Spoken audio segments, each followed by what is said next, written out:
What's going on, guys? Welcome to another episode with the Country Slicker. Today we're going to take a few minutes to talk about winter wheeling, off-roading, and what kind of gear you should have in your truck or your Jeep whenever you're heading out into the mountains and you're going to be in the snow, the ice, all the stuff that is essential to make sure you have a great wheeling trip and you always get home safe. So stay tuned. We're going to chat about a few things. Let's get right into it. Woo!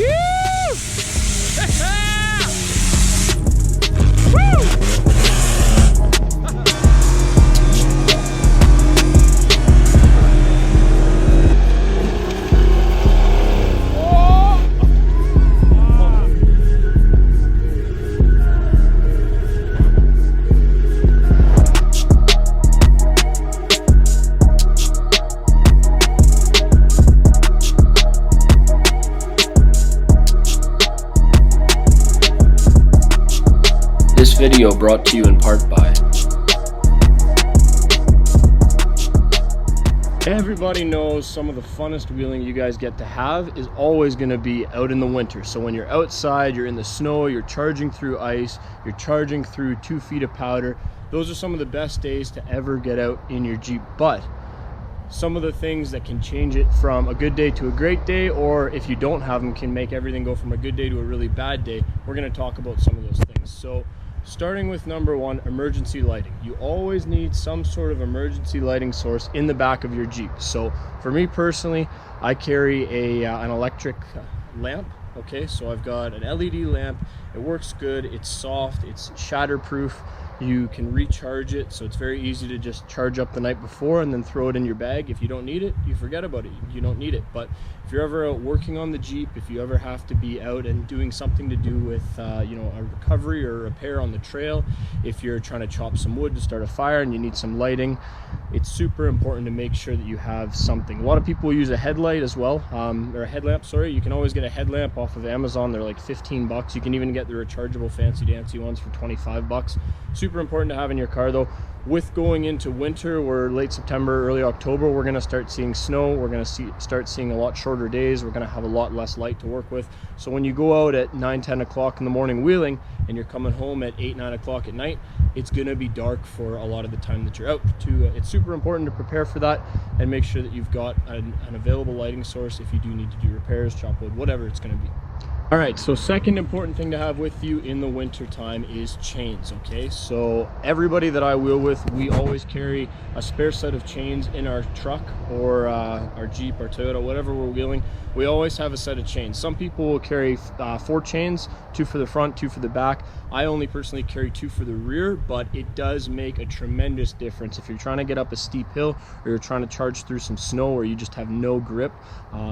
Traction is key in the winter time. So good tires, airing down, good lockers, those are all very, very important, but I do believe that a set of chains is better than a set of lockers any day of the week. So chain up. I personally use a set of QCC chains. They have the V-bar links on them, which work great. I chain them up in the back on the car and we go from there, and it's very, very easy to get some extra traction. And if you are in an emergency situation or you're in a spot, perhaps you go down a hill and you don't have a way to get back up, throw your chains on in the back, put it in forward low, and you'd be surprised what you can climb up. So a set of chains, very, very important.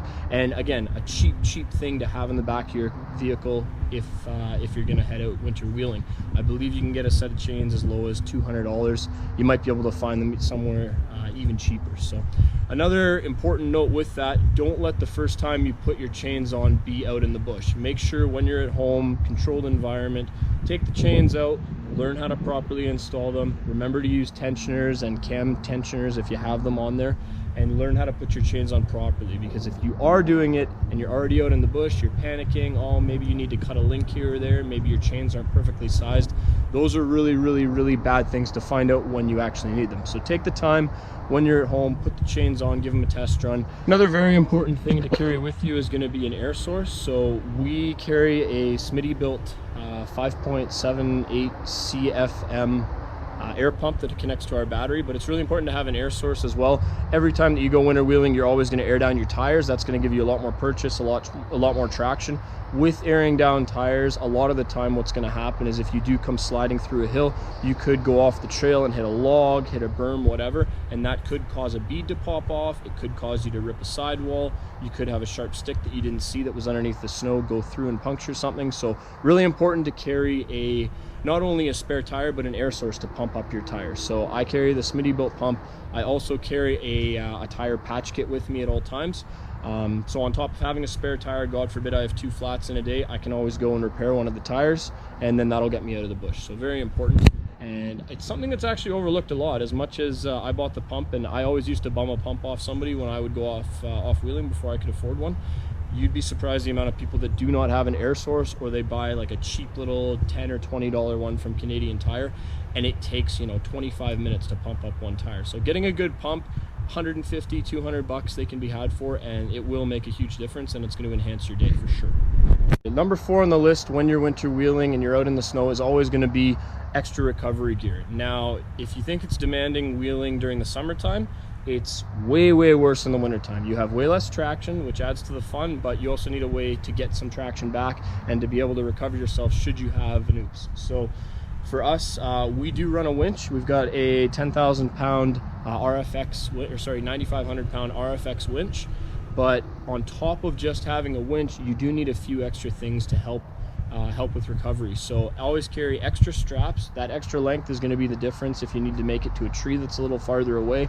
You can also double up on the straps if you need to tow to an extra vehicle to get yourself out of harm's way. Another really important feature, snatch block. Snatch blocks are super important for 2 reasons. One, you can use a snatch block to redirect the direction that you're pulling a vehicle out. So instead of pulling directly towards you with a winch or a strap, you can actually hook it to a tree that's farther away and redirect the pulling power to pull at a different angle. Second really important benefit of a snatch block is that you can actually loop your winch cable or even your strap and double back to the same vehicle, doubling your winching power, which is big. So for a 9,500 pound winch, essentially I can go ahead and have 19,000 pounds of pulling force if I have a snatch block on there, which is super important. And we have used snatch blocks, even in the summertime we use snatch blocks if it's for really hard recovery and a really hard pull, but very important in the wintertime. And we've used snatch blocks several times to flip vehicles over, to do really hard recoveries. If somebody's down in a very steep ditch and you don't have a lot of traction behind you, sometimes you just need that extra power. So really important to run a snatch block. And with that as well, one of the other things that you're going to want to carry for extra recovery gear is a spare set or even a few shackles. Soft shackles are excellent.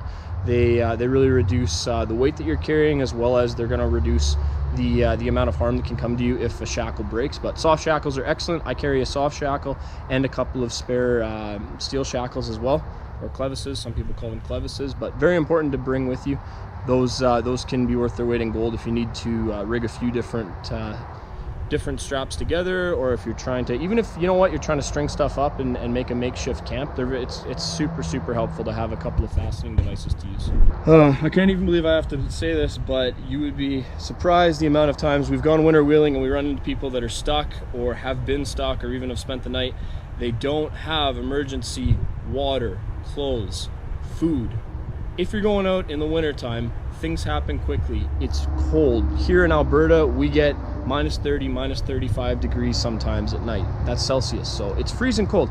Make sure you have some spare food, water, absolutely super important, and then always pack some spare clothes. There's nothing wrong with being warm while you're broken down, or even if you're not broken down, if you're just huddled up and you're around.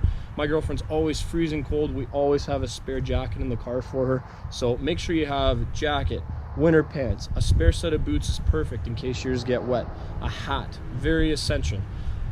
These are all things that you should keep in your car year-round, but extremely important in the wintertime. That actually could be a life and death difference. So if you're not wheeling with somebody and you break down, you could very well freeze to death. So make sure you're packing food, water, extra clothing, very important. And that brings us to our next point, which is a way to start a fire.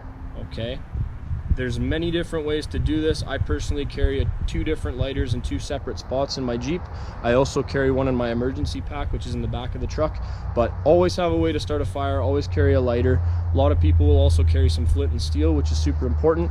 And then, you know, you can carry lighter fluid, you can carry gasoline. Some people will actually pack, you can do a little Ziploc baggie with a little bit of kindling. So you get some sticks or some dry wood at home that you bring with you, so you can always start a fire. But fire is essential, okay? If you're spending the night or you have a breakdown that's going to be an extended period of time, or for whatever reason you need to cook some food, having a way to start a fire will really make the day. Now, on top of having a lighter, I also carry a heater buddy, which is a little, it's basically a little propane heater that you attach a little 1 pound bottle to.